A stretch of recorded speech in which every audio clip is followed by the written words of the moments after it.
வணக்கம். Welcome to கதை திரட்டு.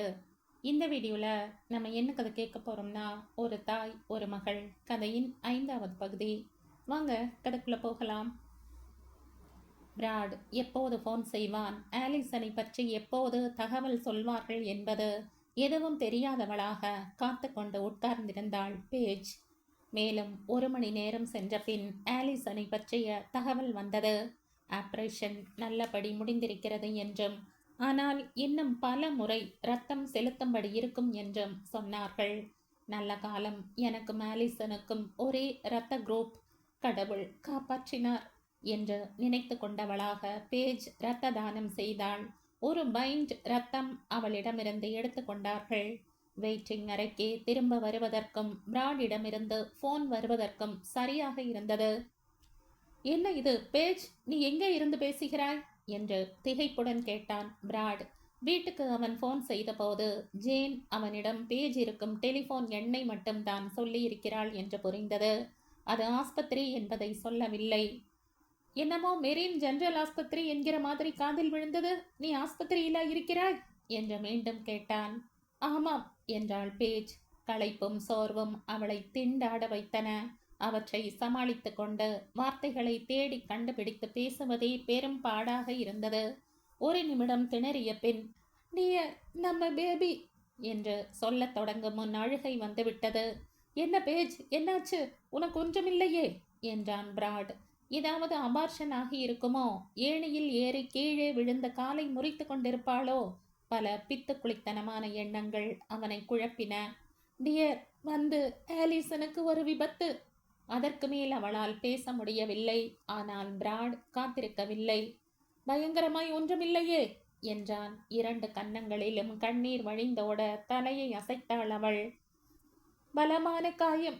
நேற்று ராத்திரி அவளும் சிநேகிதர்களும் காரில் போன போது உடனே உங்களுக்கு சொல்லலாம் என்றால் நீங்கள் எங்கே இருக்கிறீர்கள் என்று தெரியவில்லை.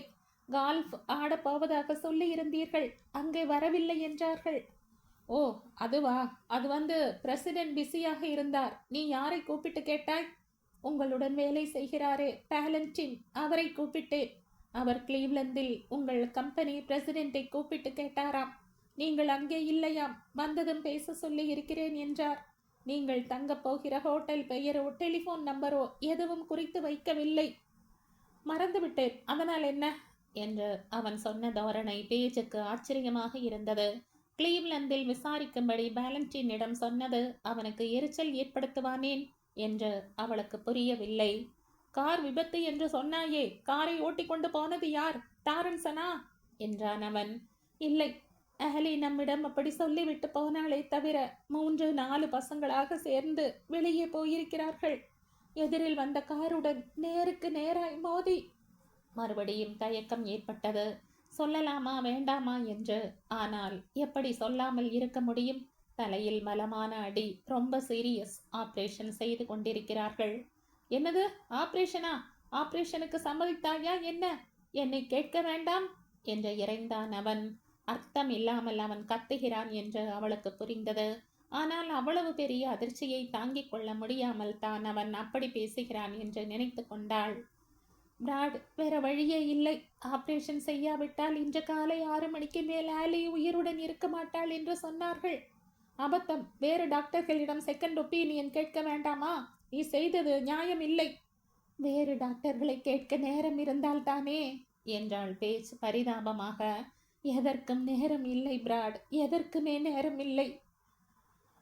ஆம், அற்புதங்கள் நிகழ்த்தி ஆலிசனை காப்பாற்றும்படி தெய்வத்திடம் பிரார்த்திக்க மட்டுமே நேரம் இருந்தது. இனி எல்லாம் கடவுளின் கையில், சர்ஜன்களின் கையில். ஆலி இப்போது எப்படி இருக்கிறாள் என்றான் அவன். தெரியாது. ஆபரேஷன் நடந்து கொண்டிருக்கிறது. 12 மணி நேரத்துக்கு மேலாகிறது. கடவுளே என்றான் அவன். பின்னர் ஒரு நீண்ட நிமிடத்துக்கு மௌனம் நிலவியது. அழுகையை அடக்கிக் கொள்கிறான் போலும். விபத்து எப்படி நேர்ந்தது? காரை யார் ஓட்டினார்கள்? அதை தெரிந்து கொண்டு என்ன ஆக வேண்டும் இப்போது? பேஜ் பெருமூச்சு விட்டாள். பிலிப் சாப்மன் என்ற ஒரு பையன். யார் அவன்? அயோக்கிய ராஸ்கல். குடித்துவிட்டு கார் ஓட்டியிருப்பான். கேஸ் போட்டு உண்டு இல்லை என்று பண்ணிவிடுகிறேன் அவனை. அடக்க மாட்டாத கோபத்தில் அவன் குரல் நடுங்கியது. அந்த பையன் இறந்து விட்டான் பிராட் என்றாள்.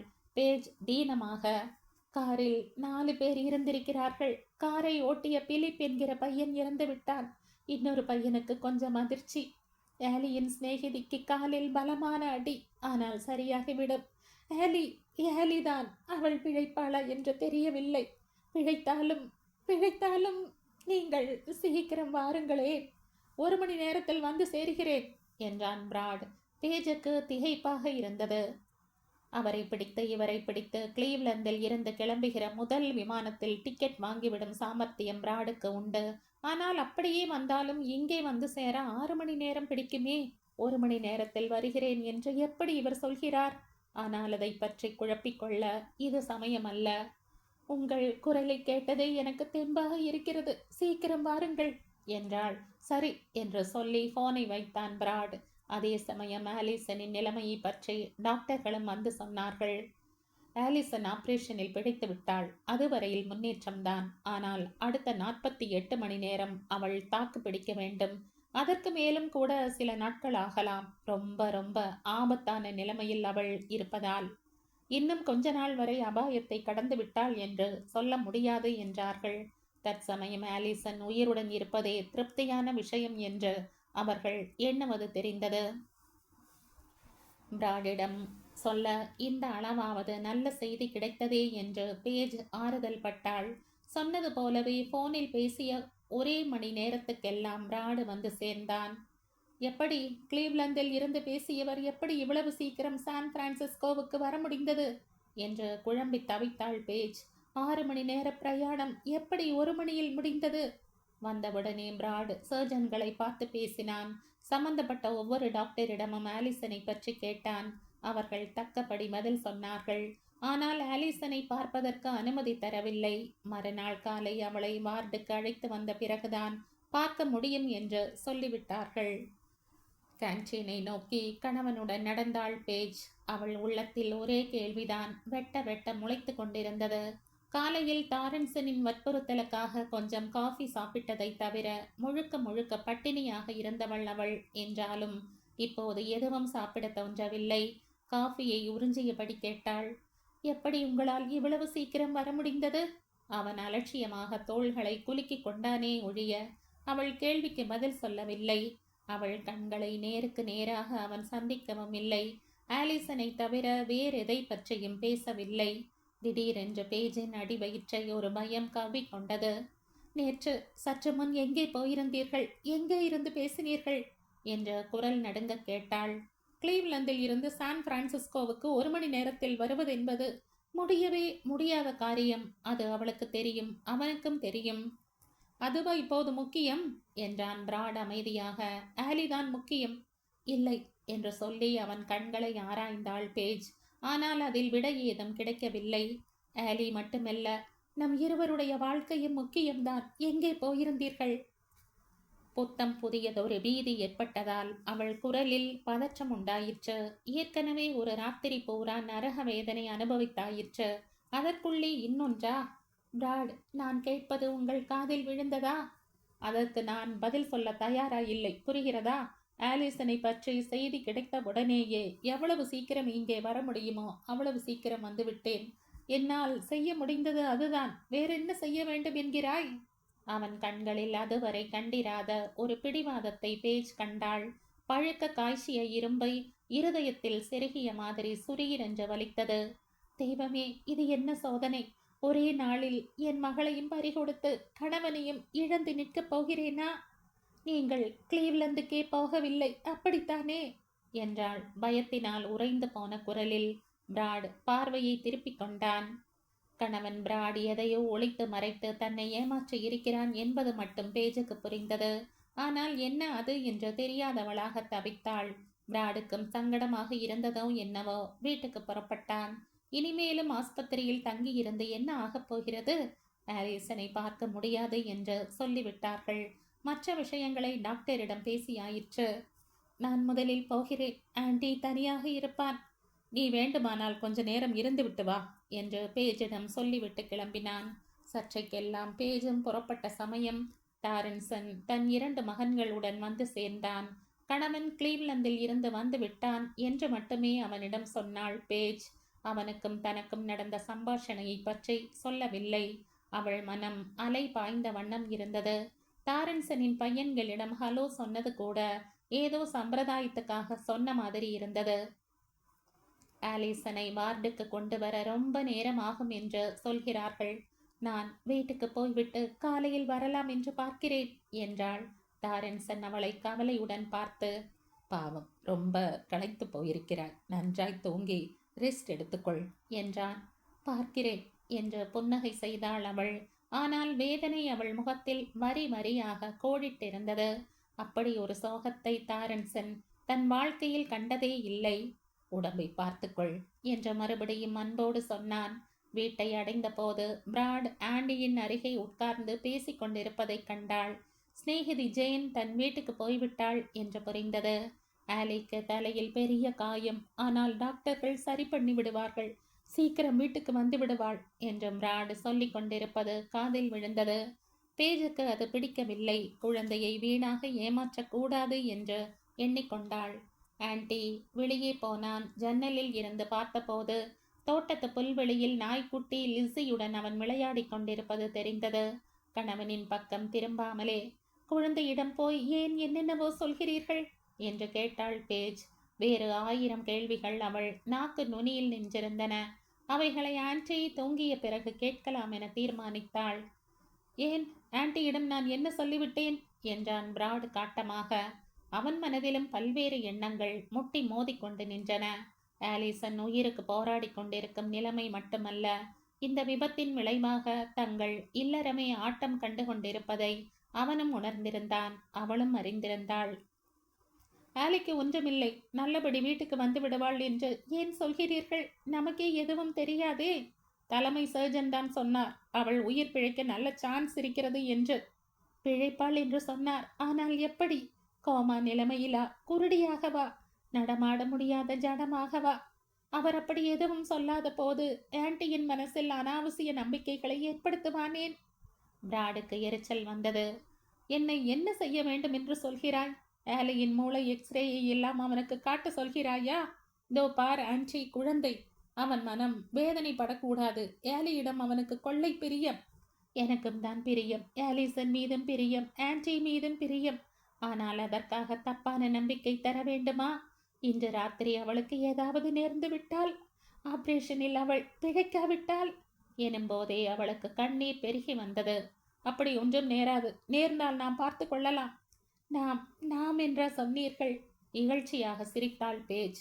ஆன்டி வெளியே விளையாடி கொண்டிருந்ததால் எதை பின்னர் கேட்கலாம் என்று நினைத்திருந்தாளோ அது அவள் வாயில் வந்துவிட்டது. எனக்கு தெரியாமல் மர்மமாக என்னென்னவோ நடந்து கொண்டிருக்கிறது. நாம் பார்த்து கொள்ளலாம் என்கிறீர்கள். எதை? சரி விடு, ஏதோ போதாத வேலை, எல்லாம் கோளாறாகிவிட்டது என்றான் அவன் நிதானமாக. ஆலிசனுக்கு இப்படி ஒரு விபத்து நேர்ந்திராவிட்டால் உனக்கு எதுவும் தெரிந்திருக்காது. கிளீவ்லந்துக்கு போன் போட்டு என்னை கூப்பிடும்படி வேலண்டினிடம் நீ சொல்லியிருக்கவே தேவையில்லை.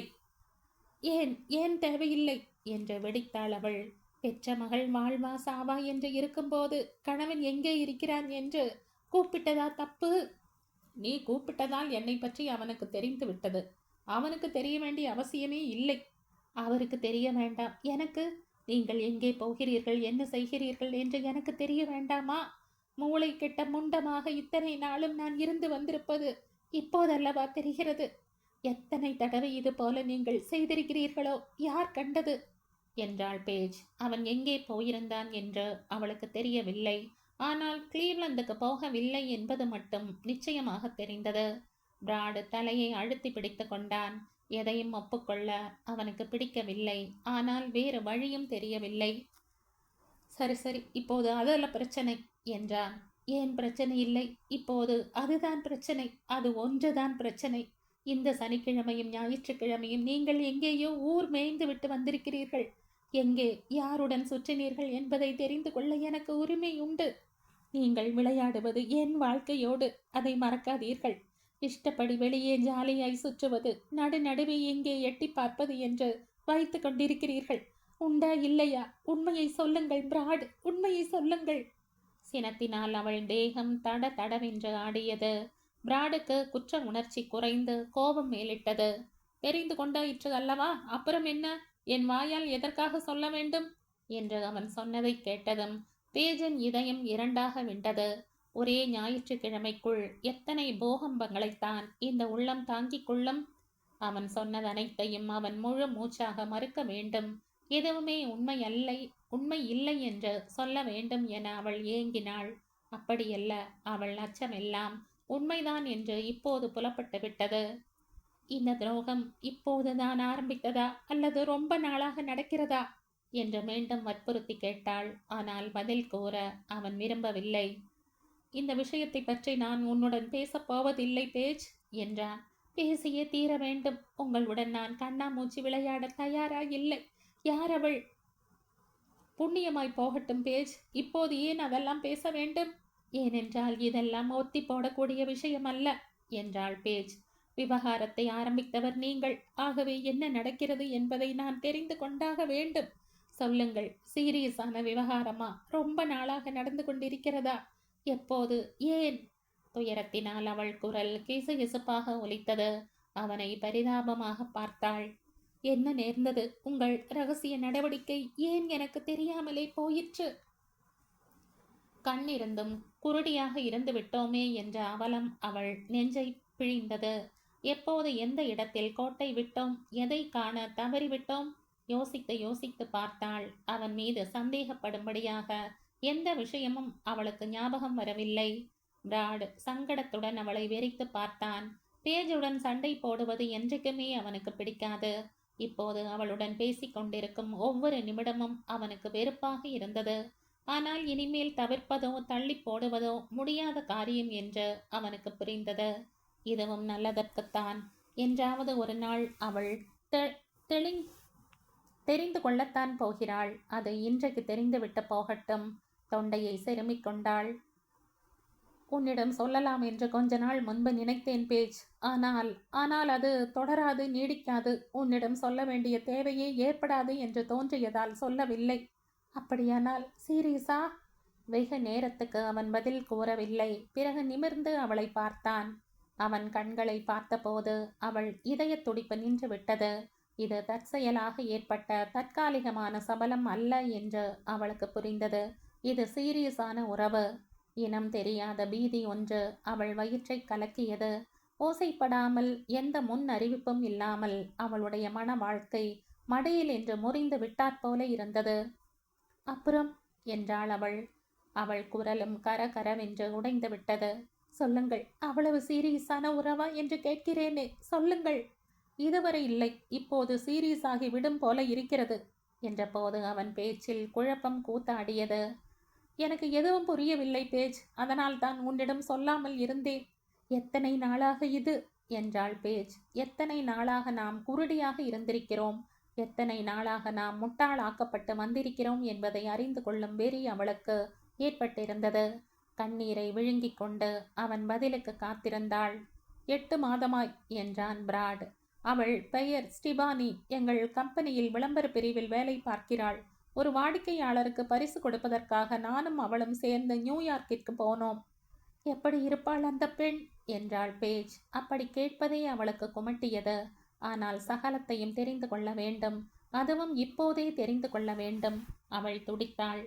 8 மாதமாக 8 மாதமாக கடவுளே, எப்படிப்பட்ட முட்டாளாக நான் இருந்து விட்டேன். தனக்கும் தன் கணவனுக்கும் நடுவே இன்னொரு பெண் இருக்கிறாள். அதுவும் 8 மாத காலமாக. எண்ண எண்ண பேஜுக்கு தலை சுழன்றது. அவள் எப்படிப்பட்டவள் என்று அவள் கேட்டதற்கு பல நிமிடம் கழித்து பிராட் மெதுவை பதில் சொன்னான். அவள் ஸ்டிபானி. வித்தியாசமான பெண். உன்னை போல இல்லை. அதாவது ரொம்பவும் சுதந்திர உணர்வு கொண்டவள். பிரத்தியார் பேச்சை கேட்காமல் தானாகவே எதுவும் செய்கிறவள். லாஸ் ஏஞ்சலிஸை சேர்ந்தவள். ஸ்டான்ஃபோர்டுக்கு போவதாக வந்தவள். இந்த ஊரிலேயே தங்கிவிட்டாள். 26 வயதாகிறது. அவள் அவள் நாங்கள் நிறைய பேசிக்கொண்டிருப்போம். பல விஷயங்களில் எனக்கும் அவளுக்கும் கருத்து ஒற்றுமை உண்டு. இந்த உறவு கூடாது, தப்பு, நிறுத்திவிட வேண்டும் என்று அடிக்கடி என்னை நானே கண்டித்துக் கொள்கிறேன். ஆனால் முடியவில்லை. தீனமான பார்வையுடன் அவளை பார்த்தான் பிராட். வேறொரு சமயமாக இருந்தால் அவன் மீது பேஜுக்கு பரிதாபம் ஏற்பட்டிருக்கும். இப்போது அவனுடைய ஒவ்வொரு வார்த்தையும் அவளை வெட்டி கொலை செய்து கொண்டிருந்தது. அந்த பெண் அழகாக இருப்பாளா, செக்ஸியாக இருப்பாளா, அவள் மீது அவனுக்கு நிஜமான காதலா அல்லது வெறும் மோகமா?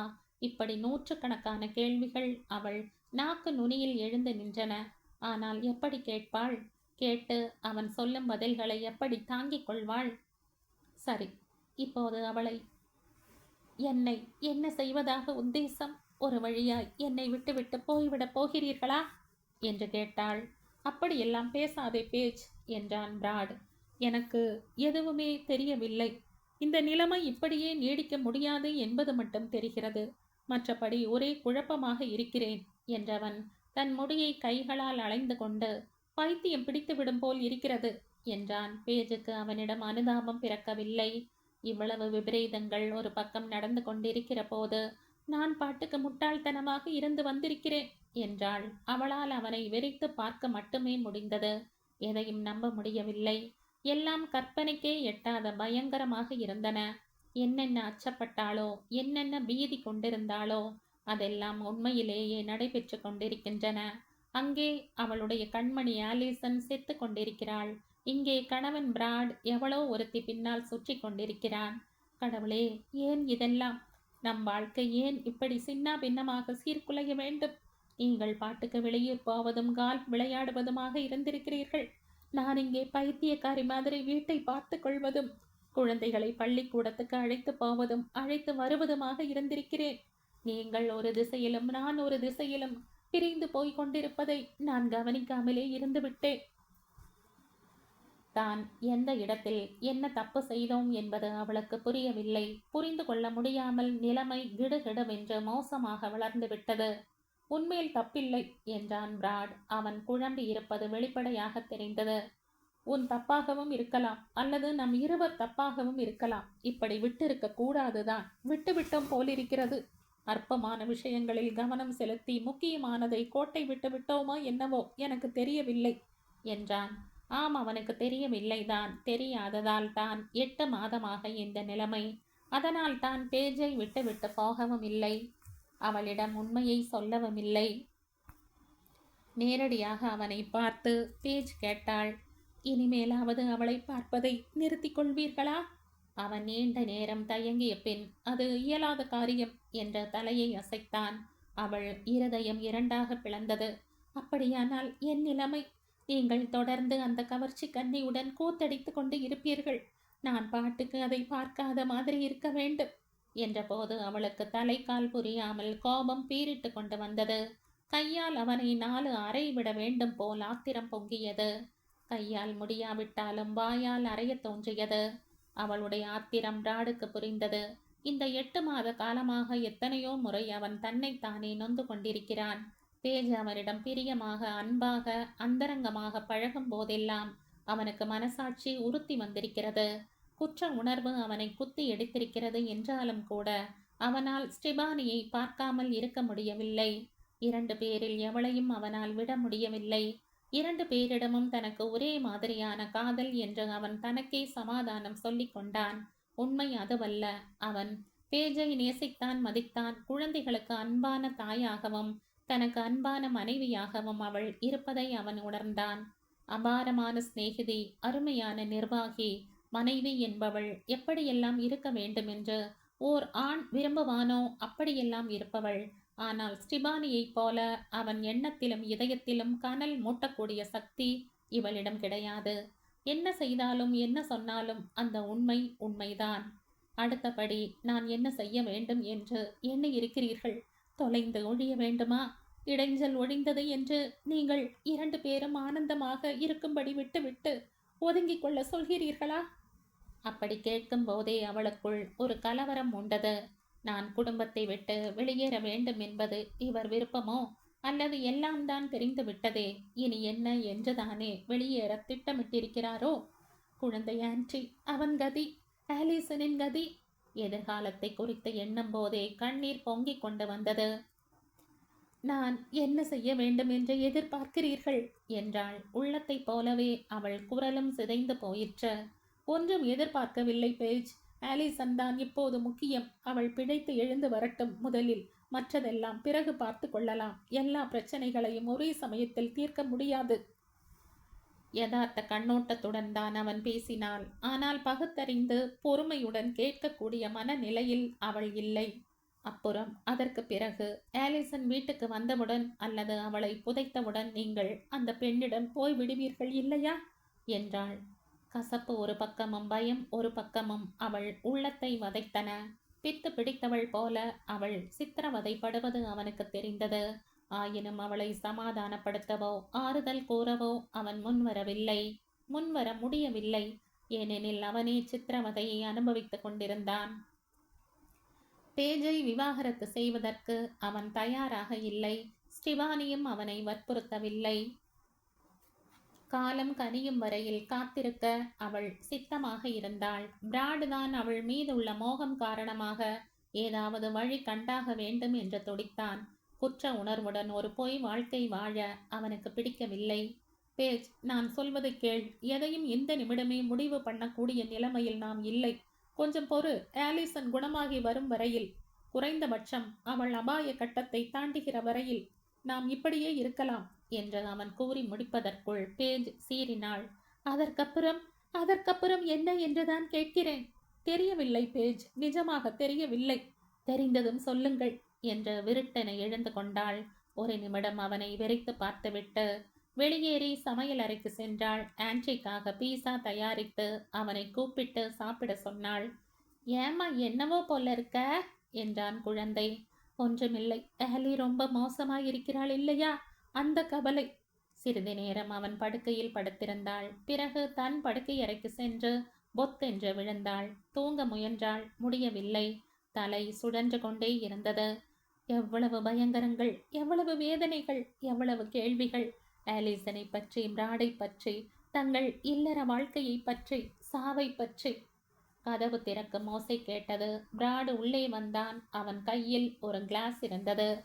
எதுவும் சாப்பிடாமல் படுத்து விட்டாய் போலிருக்கிறதே, ஏதாவது கொண்டு வந்து தரட்டுமா என்றான் அவன். எனக்கு பசி இல்லை என்றாள் அவள் வெறுப்புடன். நான் ஆஸ்பத்திரிக்கு போகிறேன். ஆலி எப்படி இருக்கிறாள் என்று பார்க்க வேண்டும். இப்போது அவளை பார்க்க அனுமதிக்க மாட்டார்கள். பரவாயில்லை. பிராடுக்கு சட்டென நினைவு வந்தது. ஆன்டி காலையில் ஸ்கூலுக்கு போக வேண்டுமே, அதற்குள் நீ வந்து விடுவாயா? இயலாதென்று அவள் தலையசைத்தாள். அவனை நீங்கள் தயார் பண்ணி ஸ்கூலில் கொண்டு போய் விட்டு வாருங்கள். அதற்கு நான் தேவையில்லையே என்றாள். பார்க்க போனால் அது ஒன்றுக்குத்தான் நாம் இங்கே தேவைப்படுகிறோம் என்று எண்ணிக்கொண்டாள். குழந்தைகளை பார்த்து கொள்வதுதான் நமக்கு வேலை என்று ஆகிவிட்டது. சரி, நான் பார்த்து கொள்கிறேன் என்றான் பிராட். அவன் குரலில் வருத்தம் தொனித்தது. ஆன்டியை நான் பார்த்து கொள்வேன். ஆனால் மற்ற விஷயங்கள் நீ இல்லாமல் எப்படி? மற்ற விஷயங்களா? அப்படியொன்றும் இருப்பதாக எனக்கு தெரியவில்லையே. அவனுக்கும் தனக்கும் சம்பந்தம் இல்லாத மாதிரி அவள் பேசினாள். பேஜ், நான் நான் ஐ லவ் யூ பேஜ் என்றான் அவன் திடீரென்று. அடடே, அப்படியா பிராட் என்றாள் அவள். அவளுடைய வேதனை எத்தனை ஆழமானது என்பது அவள் குரலில் தெரிந்தது. என் மீது உங்களுக்கு காதல் என்றா சொல்கிறீர்கள்? என்னை நேசிப்பதாகவா சொல்கிறீர்கள்? நான் ரொம்ப காலமாக அப்படி நினைத்துத்தான் என்னை நானே ஏமாற்றி கொண்டு வந்திருக்கிறேன். ஏன் நீங்கள் கூட ஒருவேளை அப்படி நினைத்து உங்களை ஏமாற்றி கொண்டு வந்திருக்கிறீர்களோ என்னவோ.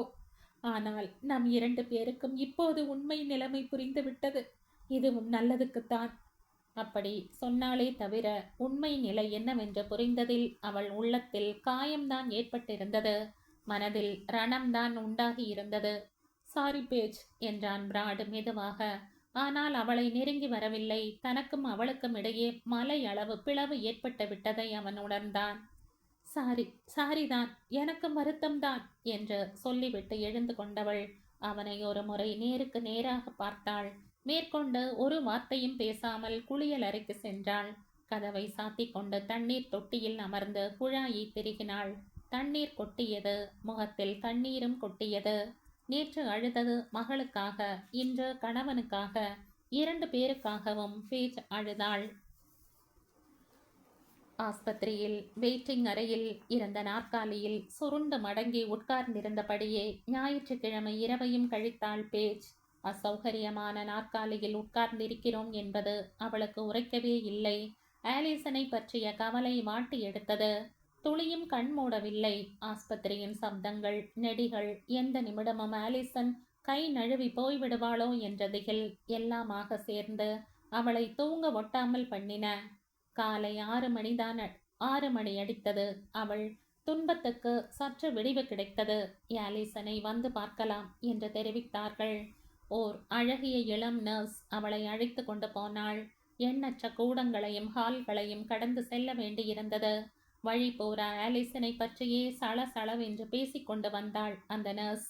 என்ன அழகான பெண், எவ்வளவு அருமையான முடி என்றெல்லாம் அவள் சொன்னது பேஜின் காதில் விழுந்ததே தவிர மனம் தவித்து தரிகட்டு ஓடிக்கொண்டிருந்தது. உடம்பு மொத்தமும் கட்டு போட்டு படுக்கையில் கிடக்கும் ஆலிசனை அழகான பெண் என்று எப்படித்தான் இவர்களால் சொல்ல முடிகிறதோ? ஆலிசனின் கண்களுக்கு கூட கட்டு போட்டு மூடியிருப்பார்களே. வழி எங்கும் லிப்டுகள், தானே திறந்து மூடிக்கொள்ளும் கதவுகள். அவற்றின் வழியே செல்லும் போது பேஜ் மனசை திடப்படுத்தி கொண்டாள். கண்ணா பின்னாவென்று கற்பனை செய்து கொண்டிருக்காமல் பிரத்யட்ச நிலைமையை பார்க்க வேண்டும் என்று எண்ணிக்கொண்டாள். பிராடை குறித்தும் அவன் சொன்னவற்றை குறித்தும் ஒரு நிமிடம் சிந்தனை செய்ய முயன்றாள். பிறகு அந்த எண்ணத்தை உதறிவிட்டு ஆலிசனை நல்ல நிலைமையில் பார்க்கப் போகிறோம் என்று தனக்குத்தானே நம்பிக்கை ஊட்டி கொண்டாள். ஆனால் ஆலிசனை நேருக்கு நேராக பார்த்தபோது அவள் நம்பிக்கை குலைந்தது.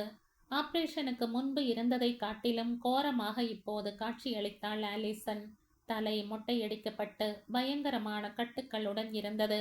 முகம் பிரேதம் போல் வெளுத்திருந்தது. மானிட்டர்களும் கருவிகளும் அவளை எங்கு பார்த்தாலும் சூழ்ந்திருந்தன. நினைவிழந்த கோமா நிலைமையில் லட்சக்கணக்கான மைல்களுக்கு அப்பால் இருப்பவளாக தோற்றமளித்தாள். ஆபரேஷனின் போது பணியாற்றிய நர்ஸ் பேஜின் வேண்டுகோளின்படி ஆலிசனின் முடியில் கொஞ்சம் வெட்டி வைத்திருந்தாள். வார்டில் இருந்த நர்ஸ் அதை வாங்கி வைத்திருந்து பேஜிடம் கொடுத்தாள். அந்த பட்டு கூந்தலை கண்டதும் கண்ணீர் பொங்கி வழிந்தது பேஜின் கன்னங்களில். அந்த முடியை ஒரு கையில் வைத்து கொண்டு மறு கையால் ஆலிசனை மெதுவே தொட்டாள். தொட்டபடியே வெகு நேரத்துக்கு நின்றிருந்தாள். 2 நாட்களுக்கு முன்பு வாழ்க்கை எவ்வளவு சீராக, அமைதியாக, சந்தோஷமாக இருந்தது என்று அவள் உள்ளம் நினைத்து பார்த்தது. அத்தனையும் எப்படி இத்தனை சீக்கிரத்தில் விபரீதமாக மாறிற்று? ச்ச, இனி எதையும் நம்பக்கூடாது. விதி என்றும் ஆண்டவன் சித்தம் என்றும் சொல்வதை நம்பவே கூடாது. எல்லாமே குரூரமானவை. பிராடை போல. நினைக்க நினைக்க ஆலிசனை பறிகொடுத்து விடுவோமோ என்ற வேதனை அவளை புரட்டி எடுத்தது. பல வருடங்களுக்கு முன்னால் ஆன்டி பிறந்த புதிதில் இதே போன்ற வேதனையை அவள் அனுபவித்தது உண்டு. குறை மாதத்தில் பிறந்த குழந்தையை இன்குபேட்டரில் வைத்திருந்த சமயம் அது பிழைக்காது என்று பயந்ததும் இன்குபேட்டருக்குள் டியூபுகளுடன் அந்த சின்னஞ்சிறு உடம்பு உயிரோடு மன்றாடுவதை வெறித்து பார்த்தவாறு மணிக்கணக்காக உட்கார்ந்திருந்ததும் குழந்தை பிழைக்க வேண்டும் என்று தனக்குத்தானே வாய் ஓயாமல் சொல்லிக் கொண்டிருந்ததும் கடைசியில் ஆன்டி அதிசயத்தில் அதிசயமாக மீண்டு வந்ததும் அலை அலையாக ஞாபகம் வர ஆலிசனின் படுக்கைக்கு அருகே இருந்த சிறிய முக்காலியில் உட்கார்ந்து கொண்டாள். ஆலிசனின் காதுகளையும் சேர்த்து கட்டு போடப்பட்டிருந்தது. இருந்தாலும் அவளுக்கு கேட்க வேண்டும் என்று தெய்வத்தை வேண்டிக் கொண்டாள். குனிந்து அவள் செவியின் அருகே பேசினாள். ஆலி, என் செல்லமே, உன்னை விடமாட்டேனடி கண்ணே, விடமாட்டேன். எங்களுக்கு நீ வேண்டும். உன்னிடம் நான் கொள்ளை ஆசை வைத்திருக்கிறேன். கண்ணே, இதோ பார், நீ தைரியமான பெண்ணாக இருக்க வேண்டும். போராட வேண்டும். போராடியே ஆக வேண்டும். Baby, I love you. செல்லமே, என்றைக்கிருந்தாலும் என்ன நேர்ந்தாலும் நீ என் பேபிதான். ஆலி. ஆலிசனின் உடம்பில் மருந்துகளின் நெடி அடித்தது. சுற்றிலும் இருந்த கருவிகள் பீப் பீப் பீப் என்று மெல்ல சந்தித்தன. வேறு எந்த ஓசையும் ஆலிசனிடமிருந்து வரவில்லை. எந்த அசைவும் இல்லை. தாயை அடையாளம் கண்டு கொண்டதற்கான எந்த அறிகுறியும் தென்படவில்லை. எதுவும் தென்படாது என்று பேஜுக்கு தெரிந்தே இருந்தது. இருந்தாலும் ஆலிசனுடன் பேசிக்கொண்டே இருக்க, உள்ளத்தால் அவளுடன் நெருங்கி இருக்க அவள் தவித்தாள். நீண்ட நேரம் அவள் ஆலிசனின் அருகில் இருப்பதற்கு நர்ஸ்கள் அனுமதித்தார்கள். காலை 7 மணிக்கு ஷிஃப்ட் மாறியது. வேறு நர்ஸ்கள் வந்தார்கள். சிற்றுண்டி விடுதிக்கு போய் சாப்பிட்டு விட்டு வரும்படி அவர்கள் சொல்லவே பேஜ் அரை மனதாக வெளியே போனாள். ஆனால் காஃபி சாப்பிட செல்லவில்லை. மறுபடியும் வெயிட்டிங் அறைக்கே சென்று அதே நாற்காலியில் பிரம்மை பிடித்தவள் போல உட்கார்ந்து கொண்டாள். முன்பு ஆலிசன் இருந்த தோற்றத்தையும் இப்போது உள்ள நிலைமையையும் மாறி மாறி எண்ணி பார்த்து கொண்டாள். அறைக்குள் யார் வருகிறார்கள், யார் போகிறார்கள் என்ற உணர்வே இல்லாமல் உட்கார்ந்திருந்தாள். யாரோ அவள் கையை தொட்டார்கள். திடுக்கிட்டு நிமிர்ந்து பார்த்தாள். டாரன்சன். இப்போது அவன் ஷேவ் செய்து உடை மாற்றிக்கொண்டு புத்துணர்வுடன் இருந்தான். வெள்ளை ஷர்ட், ஜீன்ஸ், அடர்ந்த முடியை அடக்கி சீவி இருந்தான். நன்கு ஓய்வெடுத்திருந்ததால் தெம்பு பளிச்சிட்டது. ஆனால் பேஜின் முகத்தை கண்டதும் அவனுக்கு எல்லையற்ற வருத்தம் ஏற்பட்டது. இன்று திங்கட்கிழமை காலை. சனி ஞாயிறு 2 தினங்களில் எவ்வளவு நலிந்து மெலிந்து போய்விட்டாள். இன்றைக்கும் ராத்திரி பூரா எங்கேயே தங்கியிருந்தாள் என்று கேட்டான். ஆம் என்று தலையசைத்தாள் பேஜ். அவள் தோற்றம் நேற்றைக்கு காட்டிலும் இன்றைக்கு இன்னும் மோசமாகிவிட்டது அவனுக்கு தெரிந்தது. ஆனால் ஆலிசனுக்கு பக்கத்திலேயே இருக்க வேண்டும் என்ற அவளுடைய ஆதங்கத்தை புரிந்து கொண்டான். இங்கேயே வெயிட்டிங் அறையில் தூங்கினேன் என்று கூறி புன்னகையும் செய்ய முயன்றாள் பேஜ். அது இன்னும் பரிதாபமாக இருந்தது. இங்கே எப்படி தூங்க முடியும் என்றான் டாரன்சன் ஓர் அன்பான தந்தை கண்டிக்கிற மாதிரி. ஏதோ கொஞ்சம் தூங்கினேன். ஆலிசனின் பக்கத்தில் இருப்பதற்கு அனுமதி அளித்தார்கள். அதுவே மனசுக்கு இதமாக இருந்தது. க்ளோ எப்படி இருக்கிறாள்? இப்போதுதான் பார்த்துவிட்டு வந்தேன். தூங்கிக் கொண்டிருக்கிறாள். மயக்க மருந்து கொடுத்திருப்பதால் வலி தெரியாமல் இருக்கிறது. அது இருக்கட்டும். நீ ஏதாவது சாப்பிட்டாயா? பார்ப்பதற்கு மகா கன்றாவியாக இருக்கிறாயே. நேற்று ராத்திரி ஆன்டிக்காக பீஸா பண்ணி கொடுத்தேன். அதிலேயே கொஞ்சம் நானும் எடுத்துக்கொண்டேன். முதலில் எழுந்திர சொல்கிறேன். ஏதாவது சாப்பிட்டு விட்டு வரலாம் என்றான் டாரன்சன். மேலும் கண்டிப்பாக, இப்படி பட்டினி இருப்பதால் யாருக்கு என்ன லாபம்? உனக்கு உடம்புக்கு வந்தால் எல்லோருக்குமே கஷ்டம். எழுந்திர. அவனுடைய அன்பு அவளை நெகிழ வைத்தது. ஆனால் கொஞ்சம் கூட சாப்பிட தோன்றவில்லை. இப்படியே சுருண்டு மடங்கி படுத்திருந்தால் போதும். உலகத்தையே மறந்துவிட்டு ஆலிசன் பிழைக்கவில்லை என்றால் நாமும் இப்படியே இறந்து போய்விடலாம். ஆலிசன் பழையபடியாக போவதில்லை. பிராட் பழையபடியாக போவதில்லை. அவள் குழந்தை, அவள் இல்லறம், அவள் வாழ்க்கை எதுவுமே பழையபடியாக போவதில்லை. இப்போதே இழவு வீட்டில் துக்கம் அனுஷ்டிக்கிற மாதிரிதான் இருக்கிறது. தேங்க்ஸ், சாப்பிடவே பிடிக்கவில்லை என்றாள். இதப்பார், நீ எழுந்து வந்து சாப்பிட்டால் ஒழிய நான் இந்த இடத்தை விட்டு நகரப் போவதில்லை. டாக்டரை கூப்பிட்டு நீ இப்படி பட்டினி கிடப்பதை சொல்லுவேன். நரம்பு வழியாக உனக்கு உணவு செலுத்துவார்கள். அவள் கையை இறுக்கமாக பற்றி எழுப்பினான். சரி சரி, வருகிறேன் என்ற பேஜ் வேண்டா வெறுப்பாக அவனை பின்தொடர்ந்து சிற்றுண்டி சாலைக்கு சென்றாள். அவளை நாற்காலியில் உட்கார்த்தி வைத்துவிட்டு அவன் சென்று 2 கையிலும் ஏராளமான சிற்றுண்டிகளை கொண்டு வந்தான். மனசில் கஷ்டம் இருக்கும்போதுதான் நன்றாக சாப்பிட வேண்டும் என்று எங்கள் நார்வே நாட்டில் சொல்வார்கள். டானாவும் நானும் பிரிந்த போது பல நாட்கள் எனக்கு உணவை பிடிக்கவில்லை. இருந்தாலும் வலுக்கட்டாயமாக சாப்பிட்டு கொண்டுதான் இருந்தேன் என்றான் டாரன்சன். இன்று நீ வீட்டுக்கு போய் கொஞ்ச நேரம் தூங்கு. நீ வருகிற வரையில் பிராட் இங்கே ஆஸ்பத்திரிக்கு வந்து இருக்கட்டுமே. அதை கேட்க பேஜுக்கு சங்கடமாக இருந்தது. பிராட் இன்று ஆபீஸுக்கு போக வேண்டியிருக்கும். காலையில் ஆன்டியை ஸ்கூலுக்கு அனுப்பி விடுவார். ஆனால் சாயந்தரம் அவனை திரும்ப அழைத்து வர வேண்டும். மறுபடி பேஸ்பால் விளையாட கூட்டி போக வேண்டும். அதை நான் பார்த்து கொள்கிறேன். என் மூத்த பையன் நிக்கிற்கு விடுமுறை முடியப் போகிறது. காலேஜுக்கு போய்விடுவான். சின்னவன் பிஜான் அவனுடைய ஸ்கூலிலேயே இருந்து கொள்வான். என் பெண் க்ளோ இங்கே பத்திரமாக இருக்கிறாள். உனக்கு முடியாத போது என்னிடம் சொல். ஆன்டி எங்கே போக வேண்டும் என்கிறானோ அங்கே அழைத்து போகிறேன். கவலைப்படாதே என்றான் அவன் புன்னகையுடன். பாவம், உங்களுக்கு சிரமம். அதெல்லாம் ஒன்றுமில்லை. பேஜ் கொஞ்சம் கொஞ்சம் சிற்றுண்டிகளை சாப்பிட்டாள். அவளுடைய கவலைகளை மாற்றுவதற்காக டாரன்சன் தான் எழுதும் கதைகளை பற்றியும் நார்வேயில் உள்ள தன் உறவினர்களை பற்றியும் பேசிக்கொண்டே இருந்தான். ஆனால் பேஜின் எண்ணங்கள் ஆலிசனை பற்றியும் பிராடை பற்றியுமே திரும்ப திரும்ப ஓடிக்கொண்டிருந்தன. பிஜானுக்கு பள்ளிக்கூடத்தில் ஒரு பரீட்சை இருக்கிறது. அவனை அழைத்து போக வேண்டும். சீக்கிரம் வந்து விடுகிறேன். அதுவரை க்ளோவையும் பார்த்துக்கொள் என்று கூறிவிட்ட டாரன்சன் புறப்பட்டான். க்ளோவை தீவிர சிகிச்சை பிரிவான ஐசியூவில் கொண்டு வந்து விட்டிருந்தார்கள். அங்கேயே ஆலிசனும் இருந்தாள். எனவே இருவரையும் ஒரு சேர பார்த்து கொள்ள முடிந்தது. ஆனால் க்ளோ பிரக்ஞை இழந்த நிலையிலேயே இருந்தாள். பேஜ் வந்து நிற்பதே தெரியவில்லை. உணர்வு வந்து வலியினால் அவள் முனகும் போதெல்லாம் மறுபடியும் ஊசி போட்டு தூங்க வைத்தார்கள். பகல் உணவு நேரத்தின் போது பிராட் ஆஸ்பத்திரிக்கு வந்தான். ஆலிசனின் நிலைமையை பார்த்து அவன் கண்ணீர் விடுவது வெளிப்படையாகவே தெரிந்தது. இருவரும் வெயிட்டிங் அறைக்கு திரும்பினார்கள். சாரி பேஜ், உன்னை நினைத்து எனக்கு ரொம்பவும் வருத்தமாய் இருக்கிறது. ஏலி எப்படி இருக்கிறாள் என்ற வேதனையோடு.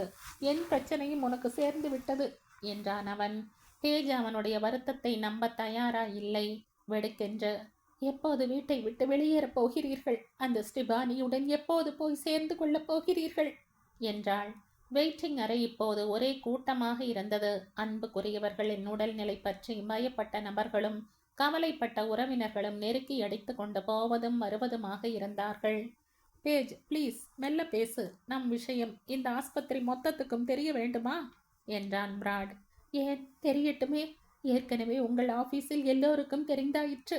அது தவிர எவ்வளவு பேர் உங்கள் 2 பேரையும் சேர்த்து எத்தனை இடங்களில் பார்த்திருக்கிறார்களோ.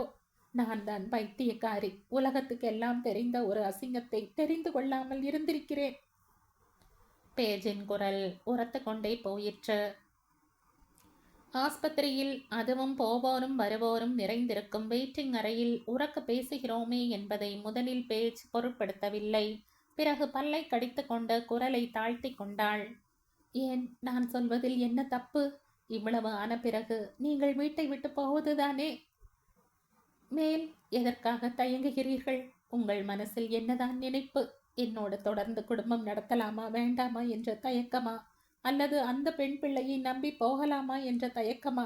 அல்லது வீட்டை விட்டு போக பயமா இருக்கிறதா? என்னதான் நினைத்து கொண்டிருக்கிறீர்கள் பிராட்? சொல்லுங்கள் என்று பொறிந்து தள்ளினாள்.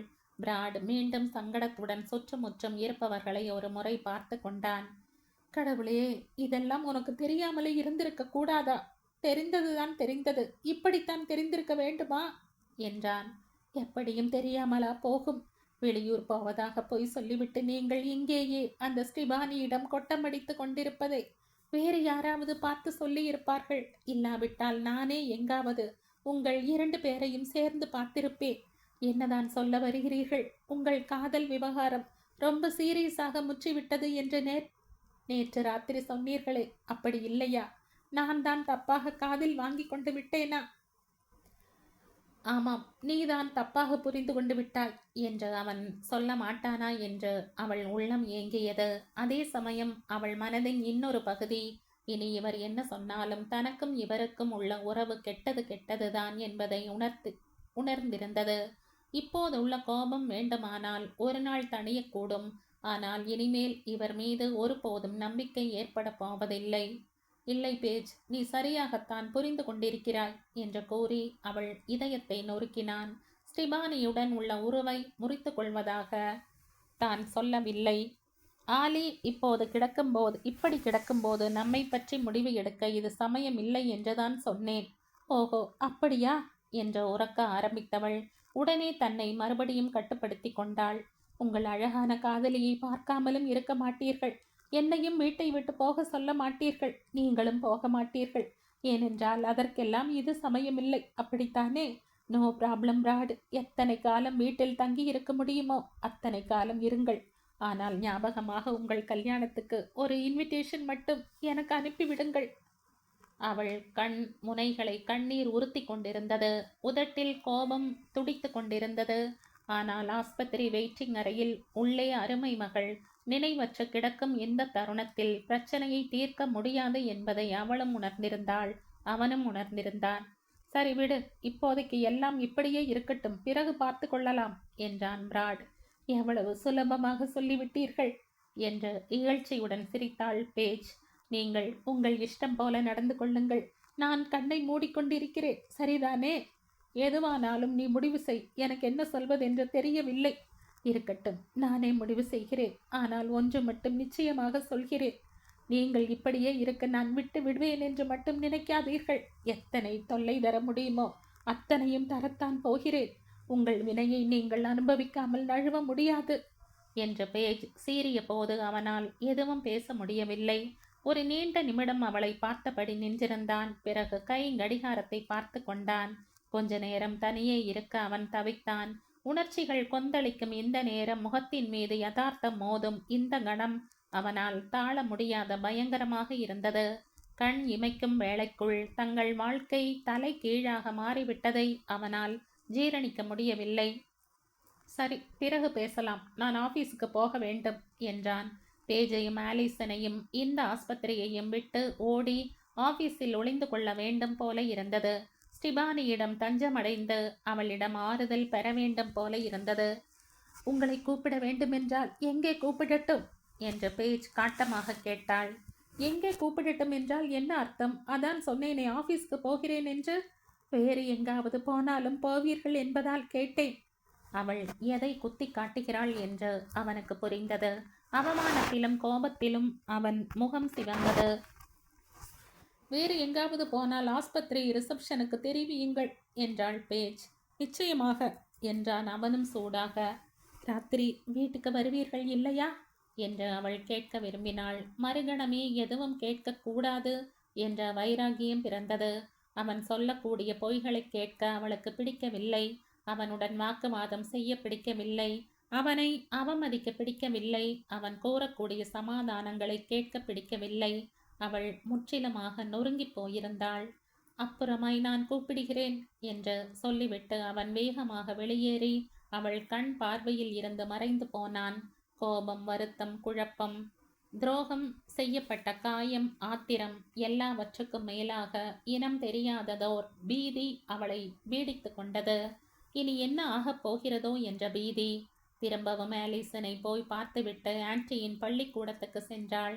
ஆன்ட்ரிக்காக ஸ்கூலுக்கு போவது, காத்திருப்பது, அவனுடன் இருப்பது, அவனை வீட்டுக்கு அழைத்து போவது முதலான வாடிக்கையான அலுவல்களை கவனித்த போது மனசுக்கு கொஞ்சம் ஆறுதலாக இருந்தது. அன்று பிற்பகல் பூரா அவனுடன் இருந்துவிட்டு மீண்டும் ஜேனின் வீட்டில் அவனை கொண்டு போய் ஒப்படைத்தாள்.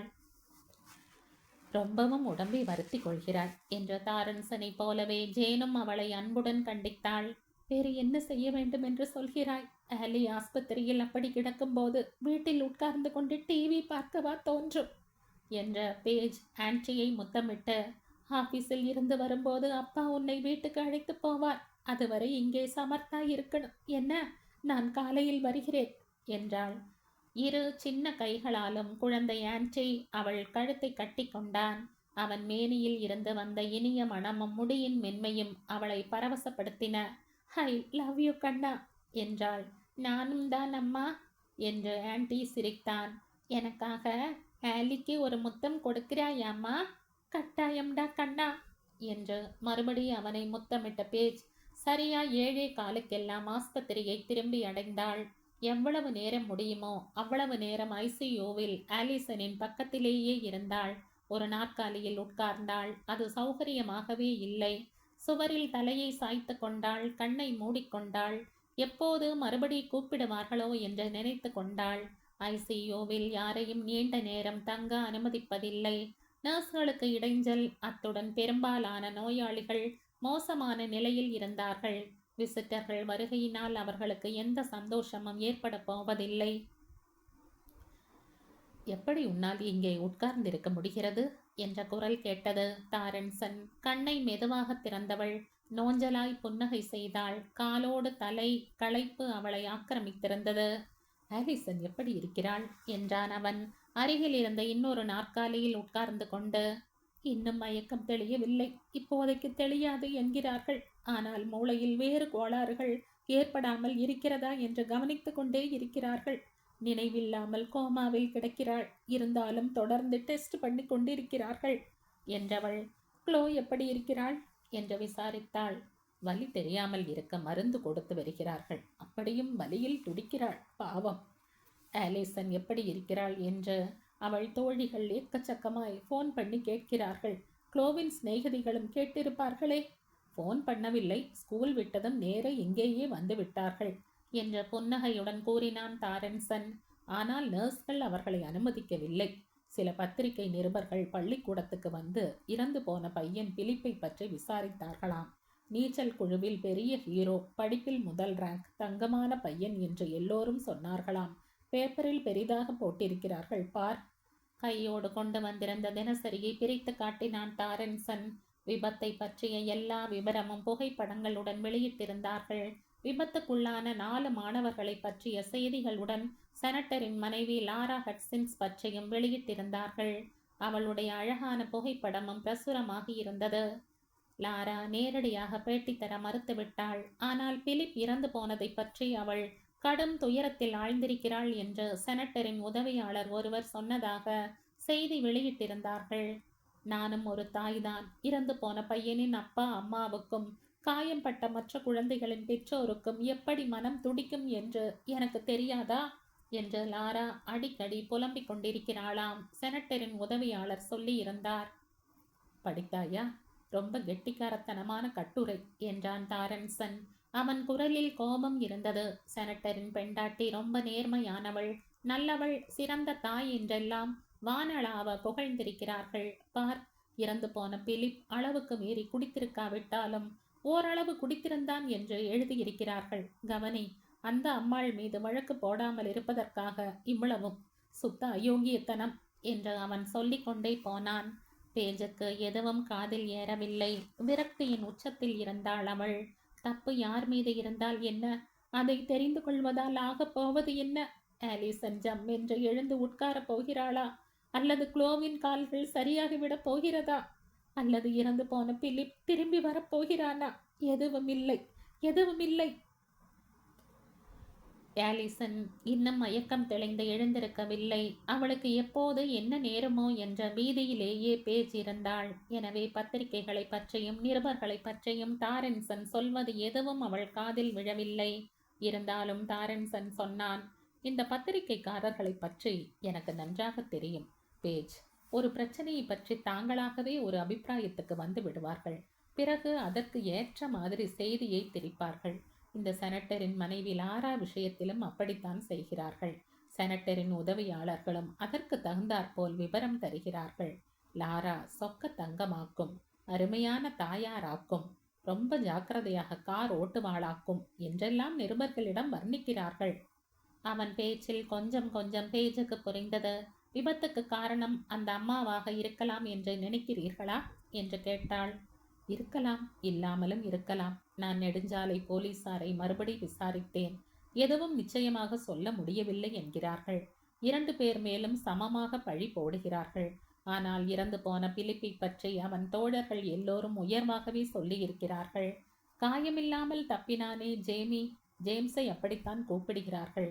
அவனும் பிலிப் குடிக்கவே இல்லை என்று சத்தியம் பண்ணுகிறான்.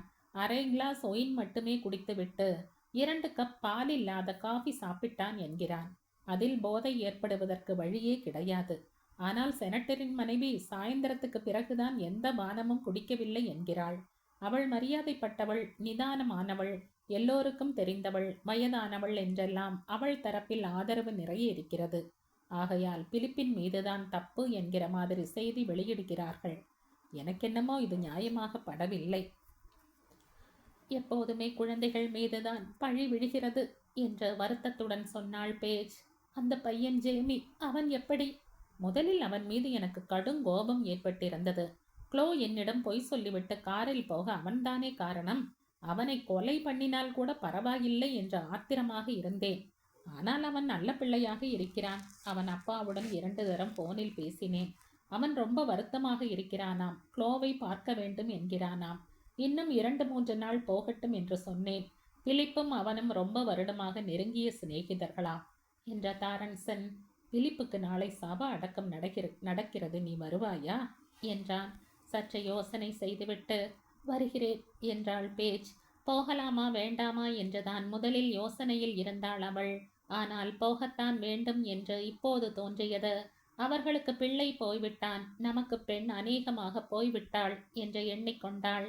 எவ்வளவு பெரிய துயரத்தில் அவர்கள் ஆழ்ந்திருப்பார்கள் என்பதை அவளால் புரிந்து கொள்ள முடிந்தது. பிராடு வருவார் இல்லையா? இல்லாவிட்டால் நான் வந்து அழைத்து போகிறேன். சடங்குகள் பகலுக்கு மேல்தான் இருக்கும். குழந்தைகள் கூட வருவார்கள். எப்படியும் சவ அடக்கத்துக்கு தனியாக போவது உனக்கு என்னவோ போல் இருக்கும். சவ அடக்கம் என்ற வார்த்தையை கேட்கும் போதே பேஜுக்கு உடம்பில் ஒரு நடுக்கம் ஏற்பட்டது. தெய்வமே, ஆலிக்கு இப்படிப்பட்ட கதி ஏற்படாமல் இருக்க வேண்டும். பிராடு வருவார் என்று தோன்றவில்லை, சந்தேகம்தான் என்றாள்.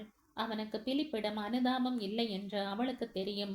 இன்னும் சொல்ல போனால் விபத்துக்கு அவன்தான் காரணம் என்று கண்டபடி அவனை திட்டிக் கொண்டிருக்கிறான். அவள் மனதில் ஓடும் எண்ணம் தாரன்சனுக்கு புரிந்தது போலும். பிராட் என்ன சொல்கிறார்? கிளீவ்லந்தில் இந்த செய்தியை கேட்டபோது ரொம்ப ஷாக்காகி இருப்பாரே என்றான். பிராட் கிளீவ்லந்துக்கு போகவே இல்லை என்று சொல்லிவிட ஒரு வினாடி நினைத்தாள் பேஜ். அது சரியல்ல என்று தோன்றியது. அவருக்கு அதிர்ச்சிதான், ஆனால் என் மீதுதான் ரொம்ப கோபம். ஆலிசனை நான் சரியானபடி கவனிக்கவில்லை. அவள் எங்கே போகிறாள், என்ன செய்கிறாள் என்று விசாரிக்கவில்லை. அவள் நடவடிக்கைகளை பற்றி சந்தேகப்படாமல் இருந்து விட்டேன் என்கிறார். அதுவும் ஓரளவுக்கு உண்மைதான். நான் மட்டும் இன்னும் கொஞ்சம் எச்சரிக்கையாக இருந்திருந்தால் என்று சொல்கையில் தாரன்சன் குறுக்கிட்டான். நீ அப்படியெல்லாம் நினைக்காதே என்றான் அவன். குழந்தைகளை நம்பத்தான் வேண்டும். எப்போது பார்த்தாலும் போலீஸ்காரன் மாதிரி அவர்களை வேவு பார்த்து கொண்டே இருக்க முடியுமா? பொய் சொல்லிவிட்டு வெளியே போவது எல்லா குழந்தைகளுக்கும் வழக்கம்தான். நம் விஷயத்தில் அது விபரீதமாகிவிட்டது பிராட். பிராட் சொன்னதற்காக நீ வருத்தப்படாதே. பேஜ் வெகு நேரம் எதுவும் பேசாமல் இருந்தாள். குழந்தைகளுக்கு விபத்து, வீட்டில் யாரோ ஒருவர் மரணம், இப்படி ஏதாவது நேர்ந்து பல தாம்பத்தியங்கள் முறிந்து போயிருக்கின்றன என்பது அவளுக்கு ஞாபகம் வந்தது. அதுவரை சொல்ல வேண்டாம் என்றிருந்த வார்த்தை அவளையும் மீறி வாயில் வந்து விட்டது. பொதுவாகவே எனக்கும் பிராடுக்கும் கொஞ்ச நாளாக போதவில்லை என்றாள். ஏன் அதை சொன்னோம் என்று அவளுக்கே தெரியவில்லை. வாழ்க்கையில் இப்படி ஒரு துன்பத்தையும் தனிமை உணர்வையும் இதுவரை அவள் அனுபவித்ததில்லை. யாரிடமாவது சொல்ல வேண்டும் போல் இருந்தது. பிராடும் நானும் என்று மறுபடி சொல்ல ஆரம்பித்தாள். சொல்ல முடியவில்லை. புரிகிறது என்றான் அவன். இப்படி ஒரு விபத்து ஏற்பட்டிருக்கும் போது எந்த குடும்பத்திலும் கொஞ்சம் குழப்பம் ஏற்படத்தான் செய்யும். எங்கள் பிரச்சனை இந்த விபத்தினால் ஏற்படவில்லை, வேறு ஒன்று. அது இப்போதுதான் தெரிந்தது. குடும்பம் இருக்கிற நிலைமையில் இந்த கஷ்டம் வேற. பேஜ் பெருமூச்சு விட்டாள். அவளுக்கும் அவள் கணவனுக்கும் இடையே ஏதோ தகராறு என்று தாரன்சனுக்கு புரிந்தது. என்னவென்று தெரியவில்லை. ஒருவேளை பிராடு வேறு யாராவது பெண்ணுடன் தொடர்பு வைத்து கொண்டிருப்பானோ? இருக்காது. பிராடு அப்படிப்பட்டவன் அல்ல. மனைவிக்கு துரோகம் செய்யக்கூடியவன் என்று தோன்றவில்லை. நெருக்கடிகள் நிரம்பி இருக்கிற சமயத்தில் நீயாக எதையும் கற்பனை செய்து கொள்ளாதே என்றான். ஒருவேளை நிஜமாக இருந்துவிட்டால், இத்தனை வருடமாக நான் நினைத்திருந்ததெல்லாம் தப்பு என்றாகிவிட்டால், நான் நம்பியதெல்லாம் பொய் என்று ஆகிவிட்டால்? கொஞ்ச நாள் பொறுத்திரு, தன்னாலே தெரியும். தன் துன்பங்களையும் மறந்தவளாக அவளுக்கு சிரிப்பு வந்தது. நீங்கள் குடும்ப உறவு ஆலோசராக வேலை பார்க்க வேண்டியவர் என்றாள் புன்னகையுடன். அனுபவத்தினால் சொல்கிறேன். டானாவுடன் குடும்பம் நடத்தி நான் கஷ்டப்பட்ட மாதிரி உலகத்தில் யாரும் பட்டிருக்க மாட்டார்கள் என்றான் தாரன்சன். அதிலிருந்தெல்லாம் மீண்டாயிற்று. நானும் என் குழந்தைகளும் சந்தோஷமாக இருக்கிறோம். என் குழந்தைகள்தான் எனக்கு முக்கியம், அதுவே போதும். சரியில்லாத மனைவியுடன் குடும்பம் நடத்துவதை காட்டிலும் தனியாக வாழ்வதே மேல் என்று அவன் சொல்லிக் கொண்டிருந்த போது அவர்களை நோக்கி ஒரு டாக்டர் வந்தார். அவர் முகத்தில் கவலை தோய்ந்திருந்தது. அப்போது நள்ளிரவை தாண்டிவிட்ட நேரம். வீட்டுக்கு புறப்படுவதாக இருந்த தாரன்சன் டாக்டர் வருவதைக் கண்டதும் நின்று விட்டான். என்ன என்றார்கள் இருவரும் ஒரே குரலில். ஆலிசனின் நிலைமை கொஞ்சம் கவலையாக இருக்கிறது என்றார் டாக்டர். மூளையில் வீக்கம் ஏற்படாமல் இருக்க வேண்டுமே என்றுதான் கவலைப்பட்டோம். ஏற்பட்டிருக்கிறது. மண்டையோட்டிலும் காயத்திலும் அழுத்தம் அதிகரித்திருக்கிறது. ஐயோ, அப்படியானால் என்று பதறினாள் பேஜ். மூன்றாவது காயம் என்று நாங்கள் சொன்னோமே, அது இதுதான். ரத்தம் கட்டி தட்டாமல் இருக்க வேண்டும். அதுதான் இப்போது எங்கள் கவலை என்று சொல்லிவிட்டு சென்றார் அந்த டாக்டர். தாரன்சன் வீட்டுக்கு போகவில்லை. பேஜுக்கு துணை இருப்பதாக கூறி பின் தங்கிவிட்டான். சற்றைக்கெல்லாம் தலைமை சர்ஜன் வந்தார். மூளையில் வீக்கம் ஏற்பட்டிருப்பதால் இரத்த அழுத்தம் ஏறிவிட்டது, நாடி துடிப்பு குறைந்திருக்கிறது, பார்க்கலாம் என்று சொல்லிவிட்டு போனார். இரவு 1 மணி ஆயிற்று. ஆலிசன் பிழைக்க மாட்டாள் என்றே தோன்றியது. பேஜினால் அதை நம்ப முடியவில்லை. 1 மணி நேரம் முன்பு நாம் போய் பார்த்தபோது கூட விபரீதமாய் ஒன்றும் இல்லையே, நல்லபடி இருந்தாளே என்று தாரன்சனிடம் புலம்பினாள். ஆனால் 2 நாள் முன்பு ஆலிசன் மிக நன்றாக இருந்தவள் தானே. இப்போது இந்த நிலைமை. ஒரு நிமிட எச்சரிக்கை கூட கொடுக்காமல் வாழ்க்கை தலைகீழாக மாறிவிடுகிறது.